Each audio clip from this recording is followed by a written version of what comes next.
कहा कि हम रावण का रोल अदा करेंगे अंतिम में।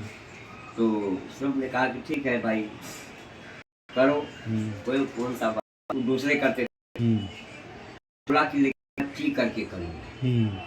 तो ये हुआ कि रावण कभी दारू पीता नहीं था। कहीं शास्त्र में नहीं आया कि रावण दूसरों को और पिला देता सबको, लेकिन रावण का नाम कभी नहीं। और ये धर्म यज्ञ के बराबर होते, जो रामलीला है ये धर्म यज्ञ है। हाँ, धर्म यज्ञ है और मर्यादा है इसमें, क्योंकि मर्यादा पुरुषोत्तम चरित्र का गुणगान गाया जा रहा है। और रावण के बिना राम का चरित्र कोई समझ में नहीं आता है। रावण जैसा पात्र नहीं अगर होता तो राम का चरित्र किसी के समझ में नहीं आता। लेकिन राम के चरित्रों का वर्णन करने की यथा योग में रावण ने ही दर्शाया। तो वो भी ब्राह्मण था, पर वह जो है पीता नहीं था। अब इसी बात से बोले कि नहीं मैं तो पी के करूँगा, अब इसमें कोई गलती होगी तो हमको स्टेज पर मारना। अब बताओ, ये सब कहने की बात।